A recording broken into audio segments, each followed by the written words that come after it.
शास्त्र कहते हैं कुर्वन्नेवेह कर्माणि जिजीविषेच्छतं समाह। कर्म करते हुए 100 वर्षों तक जीने की इच्छा रखो।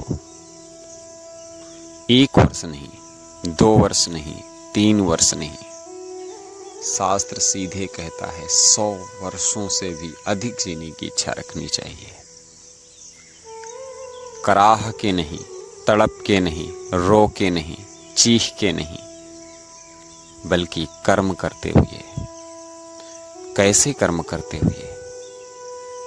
शास्त्र निषिद्ध कर्मों का वर्जन और शास्त्र से युक्त और शास्त्र कथित कर्मों का पालन करते हुए जीवन जीना चाहिए। क्या कहता है शास्त्र?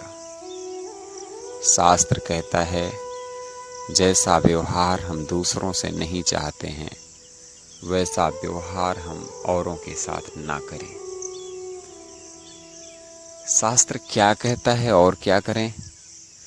शास्त्र कहता है कर्म करें। कर्म का मतलब क्या है? कर्म का अभिप्राय स्पष्ट है।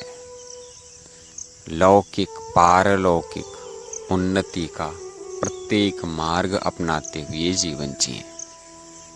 लौकिक उन्नति तो कई मार्गों से हो सकती है, वो कभी कभी पाप के भी मार्ग होते हैं, लेकिन जब उसी के साथ एक और मार्ग जुड़ जाता है जिसका नाम होता है पारलौकिक, जब हम उसका पालन करने लगते हैं तो फिर दुनिया में वो समस्याएं समाप्त हो जाती हैं जो मनुष्य के सामने दुख का कारण बनती है।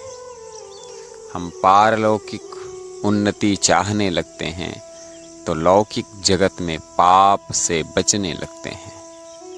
तो अगर आप लौकिक जगत में पाप से बचना चाहते हैं तो पारलौकिक उन्नति को जरूर अपना साधन बना के रखिए। और जो पारलौकिक उन्नति भी चाहते हैं, माने परलोक में भी उच्च स्थान या परलोक में भी या मोक्ष की कामना रखते हैं या तितीर्षु हैं, तर जाने की इच्छा रखते हैं, तो वो निश्चित रूप से संसार में जीते हुए दुष्टतापूर्ण कृत्य नहीं करेंगे, कर्म करेंगे। भगवान श्री कृष्ण, भगवान श्री राम के जीवन चरित्र को पढ़ेंगे, जानेंगे, समझेंगे, उनसे सीख लेंगे। विपरीत से विपरीत परिस्थितियों में परेशान हुए बिना मुस्कुरा करके जिंदगी जीना सीखेंगे। हजारों झंझावातों के बीच भी लीला पुरुषोत्तम भगवान श्री कृष्ण मुस्कुराते रहे। विषम परिस्थितियों में भी राघवेंद्र मुरझाए बिना हर कार्य का पालन करते रहे। आओ अपनी जड़ों से जुड़ें और कर्म करते हुए 100 वर्षों तक जीने की इच्छा रखें। बीच में टूट जाने का अवसर कहाँ हमारी चिंतन धारा में। मैं आपका रामानुज, बहुत बहुत धन्यवाद।